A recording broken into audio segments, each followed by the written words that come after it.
President Bola Tinubu's tax reform bills are causing ripples all over the country after he declined a request by the National Economic Council to withdraw the bills, insisting that the bills go through the already commenced legislative process. Meanwhile, the FCT IRS has plans of its own to generate more revenue through taxation.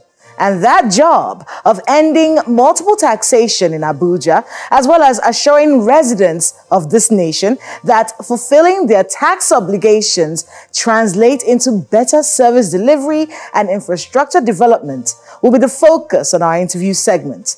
This is Dateline Abuja.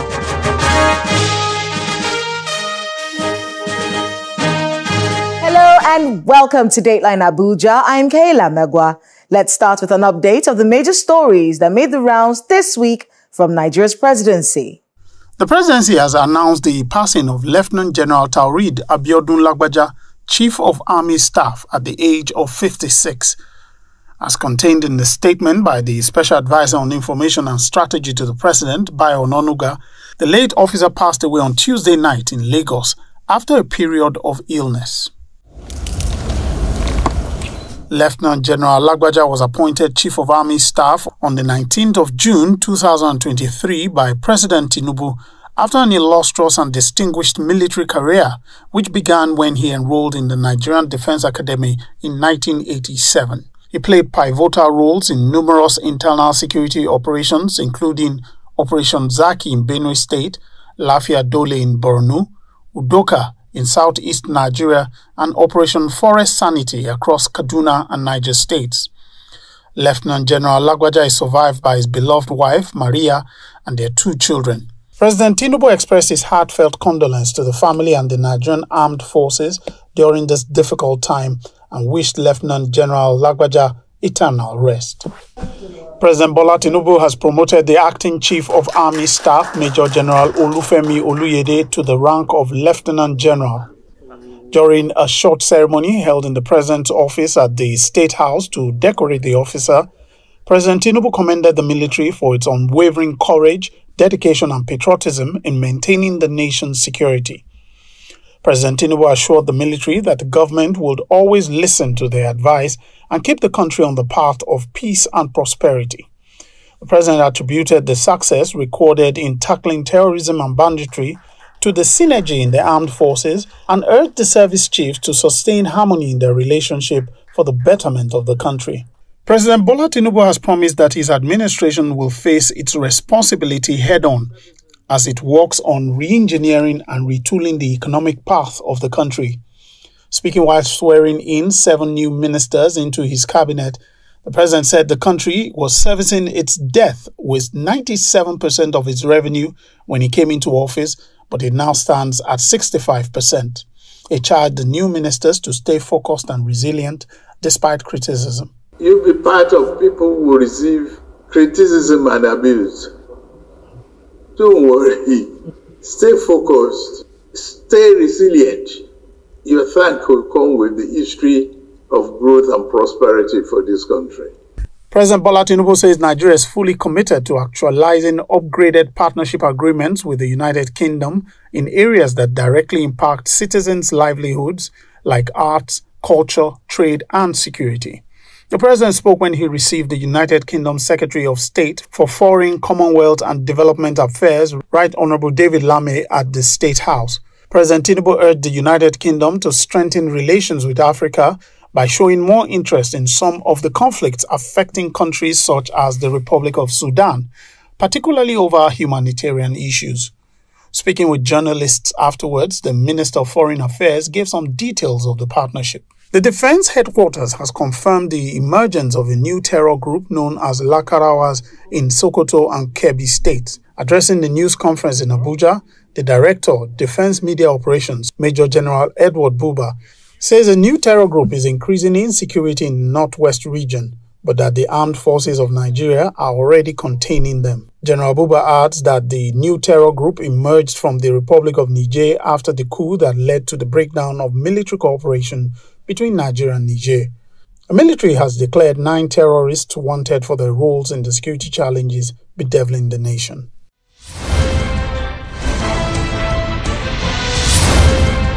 Welcome back. In the middle of October, at the maiden edition of the Abuja Investment Summit, the Minister of the Federal Capital Territory, Mr. Nyesom Wike, said the government at all levels need to make money to provide social services to Nigerians. And while the summit focused on partnership and investment, Minister Wike noted that the greatest partnership that can be received from Abuja's residents is if they fulfill their tax obligations.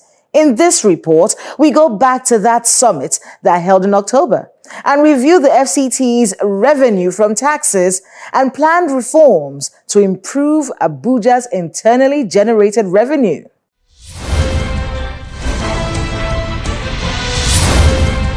There are two things that never change: death and taxes.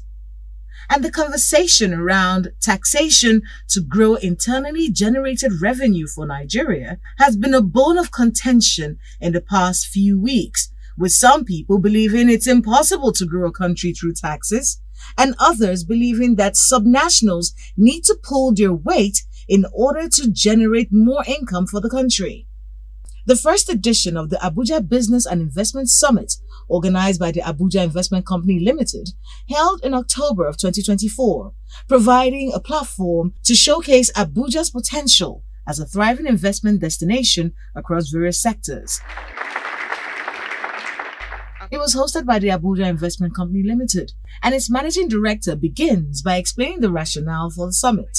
This summit is aimed at promoting investment opportunities in FCT, as well as creating a platform for networking among investors from within Nigeria and beyond. I am confident that our crop of carefully selected and notable panelists would provide insightful and thought-provoking ideas that will break new grounds for economic prosperity for our esteemed company and participating investors. In addition, I believe the discussions at this event would inspire us to think bigger, to push the boundaries of what's possible in business and investment. As we engage in this discussion over the coming days, I would like to remind participants about the power of building strong partnerships for the achievement of a win-win situation in our business endeavors. Themed optimizing investment through partnerships, the FCT minister stresses the area of partnership on the part of Nigerians, urging them to pay their taxes. When people say government is not to make money, who told you that? If government is not to make money, how do we have money to provide services? Government needs money. That's why government says pay your tax. It's very, very important. And so, while we provide an enabling environment, we also believe that we have to encourage you to make sure that you get what you're supposed to get and the government get what they're supposed to get. In that way, everybody will go home smiling. Abuja is not just the political capital of Nigeria. It's a place of opportunities waiting to be harnessed. Our unique position, strategic location, and growing population create a fertile ground for investment across various sectors, including real estate, technology, agriculture, healthcare, tourism, construction, mining, and renewable energy. The FCT administration has undertaken significant measures to create an enabling environment for local and foreign investors. We recognize that infrastructure is the backbone of any successful investment. That's why we have prioritized the development of roads, transportation networks, and utilities to ensure seamless connectivity within the territory. From bustling urban areas to our beautiful rural communities, we are committed to improving infrastructure to enhance accessibility and attract investments. Speaking on attracting investments into the nation's capital, Governor Chukwuma Soludo of Anambra State offers an advice to government officials, sharing from the experiences of his state. The whole agenda of also Nigeria First philosophy, as a philosophy, is something that we must mainstream. This will require us to intentionally nurture national champions for sustainability. If you see the companies that have pulled out of Nigeria, how many of them happen to be national companies? None. With a foreign company, they have itchy feet. The day it jumps to the next one, and so on. They're very opportunistic, extremely opportunistic, so to speak. There's no emotion to it, you know. So for long-term sustainability, we must intentionally nurture the domestic capital and build them. It's a very big topic. For latecomer industrializers, governments must help to de-risk certain strategic investments for the private sector. So, for example, the illustration of the estates where government goes in to build infrastructure to attract investment. You are de-risking that particular investment by that particular investment in infrastructure. You are lowering the risk that a potential investor will have to bear. But then you need now to have thorough kind of engagement in terms of structuring that partnership in a win-win situation. So we must nurture our national champions through aggressive backward integration schemes, from importation to industrialization.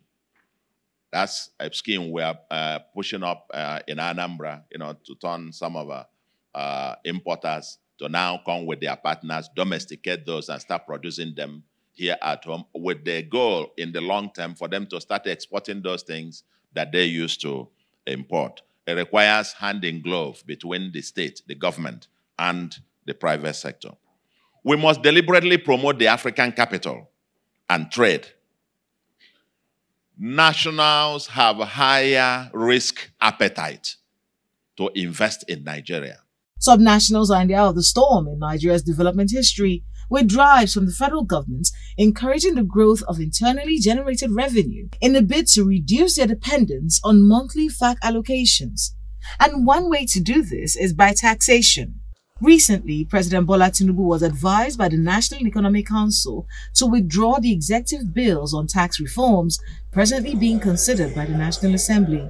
In response, President Tinubu urged the National Economic Council to allow the legislative process ongoing in the National Assembly take its full course, despite the Council's recommendation that the tax reform bills be withdrawn for further consultation. The tax reform bills being considered are the Nigeria Tax Bill, which aims to eliminate multiple taxation; the Nigeria Tax Administration Bill (NTAB), designed to harmonize tax processes across all levels of government; the Nigeria Revenue Service Establishment Bill, which seeks to rename the Federal Inland Revenue Service to the Nigeria Revenue Service; the Joint Revenue Board Establishment Bill, proposing the creation of a joint revenue board to streamline tax administration.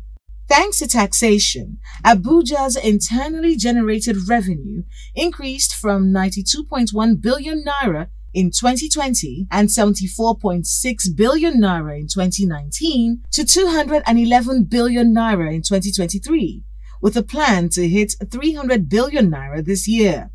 The FCT Minister, Nyesom Wike, has approved a comprehensive tax reform agenda aimed at enhancing revenue generation. Initiatives such as the implementation of Section 85 of the Property and Environment Tax Assessment, Section 31 of the FCT IRS Act, and the introduction of capital gains tax. These reforms have the potential to increase the FCT's revenue by more than 50%, and this, alongside expected investments in all sectors of the FCT's economy, will hopefully set the nation's capital on the path to the success it desires. My guest this evening is the Acting Executive Chairman of the Federal Capital Territory's Internal Revenue Service, Mr. Michael Ango. What is the FCT tax payment experience? How much tax are we collecting? And what is it being used for? What's his office doing about multiple taxation complaints? What's his blueprint for his time in office? And what timelines have been set for him to deliver by the FCT Minister? Please watch this.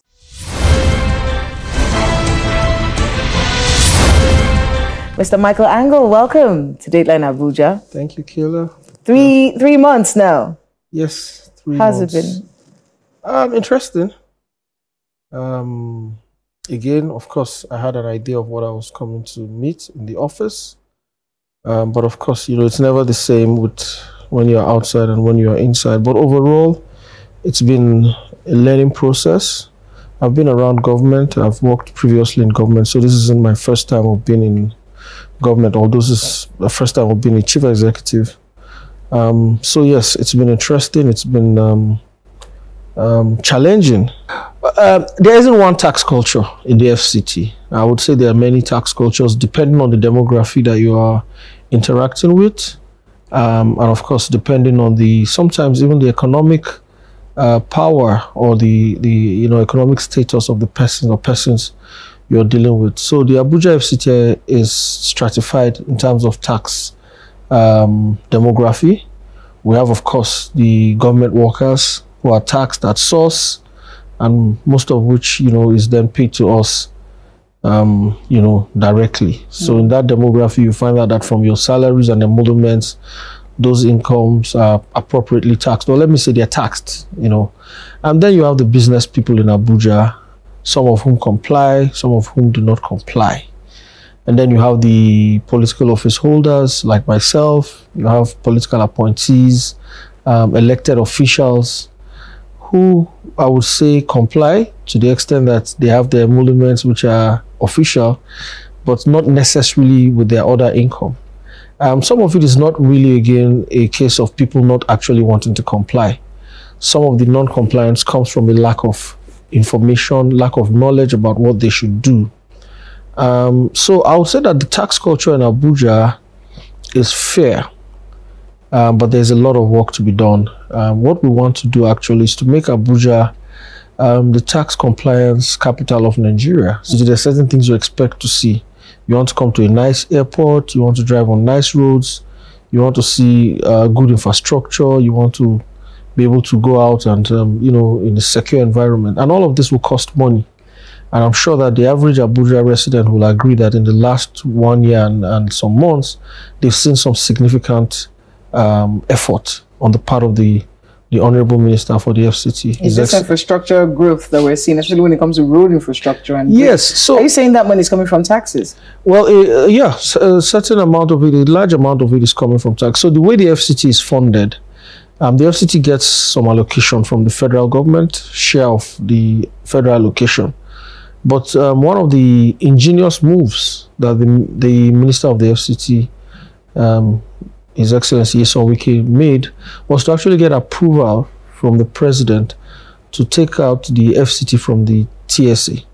So as we speak today, the FCT, is in control of its own revenue. We have a target for IGR for this year. Yes. What is that target? So our target, so let me tell you a little secret. We have two targets. We have what we call the internal target, which is we impose on ourselves, and then we have the target, of course, which is given to us from the FCTA. So that target is 250 billion naira, but we are saying to ourselves we want to collect anything between 300 to 360 billion. Admittedly, we will not make that target for certain reasons, but the whole idea is that we're trying to aim for the sky. Where are we right now? Yeah, we're on about, I think, slightly above maybe 210, less than 220, but of course certainly better than last year. We've already met. Last year was 200. Last year was about 211 thereabouts. So of course, as at October, we've about met that. So now what we report in the FCT IRS is basically the taxes that I described: the personal income tax, the capital gains tax, the stamp duties, withholding tax, which is deducted maybe from payments made to business people and all. I want to be able to talk about multiple taxation, really. Let's look at the complaints from the people. Very good.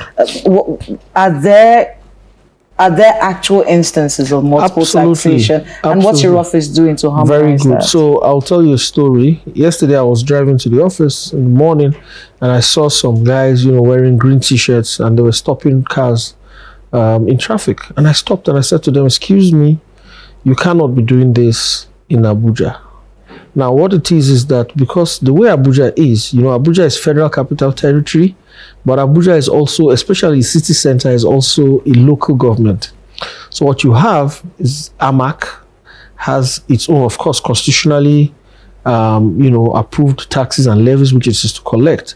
So what you then find out is that sometimes there is a multiplicity. So what AMAC would collect is what also the FCT will collect. Sometimes it's also a case of, one institution or one agency not knowing where its rights start or where its rights end. But the interesting thing, and again, I must commend the Honorable Minister for giving us the go-ahead and the instruction to ensure that in Abuja going forward, the issue of multiplicity of taxes must end within the shortest time possible. And how do we intend to do that? Very simple. If you recall, the federal government has set up a tax reform committee, and one of the major objectives of that committee was to harmonize taxes at the federal level of government. So about 2 months ago, we then said to the committee, of which I was a member prior to my appointment, that look, we wanted you to adopt Abuja as your pilot for harmonization. And Mr. Taiwo Yedele, who is a very good friend and mentor, then said, look, we will come and assist you. So as I speak to you today, we have already commenced the issue of harmonization of taxes and levies in the FCT. And yeah, I must also commend the area council chairman. The 6 of them, we've met severally with them, including AMAC, which is really the main, area council in Abuja. And what we've agreed is that we're going to harmonize collection, administration, enforcement, and all whatnot of taxes and levies. So going forward, what will happen is that if you have any tax to pay, if you are paying it to FCT IRS, if you are paying it to land AGs, if you are paying to development control, whoever you are paying to, if you are paying to AMAC or to Kwali, the FCT IRS will collect on their behalf. And then, of course, remit it to them, because it's their revenue. So it's not a case of somebody taking over your functions. We're just saying, look, you have a number of houses and you want to collect the rent on your houses. Why do you appoint 30 agents or 20 agents? Just have one agent who collects and then disburses, as it were, to all the persons who are whose revenues are collected. When it comes to the education that the residents of the FCT need, so that they can believe you when you say, look, fulfill your tax obligations and watch your city become a modern city that you would benefit from.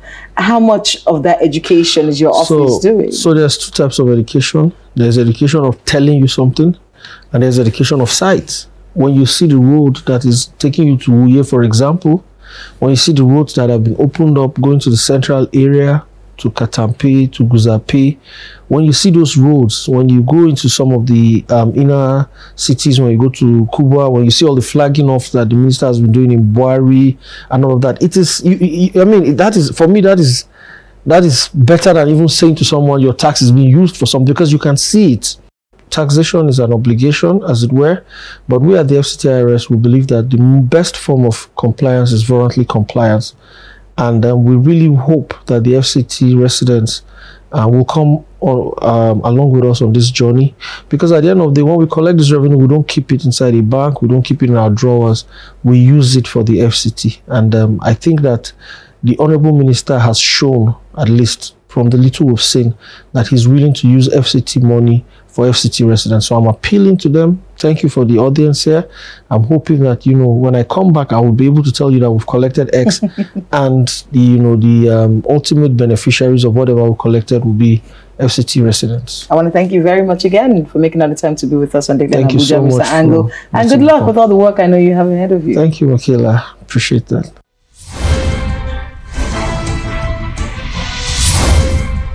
Thanks to my guest and to everyone who spoke to us today on the program. Please let us know the happenings in your neighborhood using the social media handles showing right now on your screens.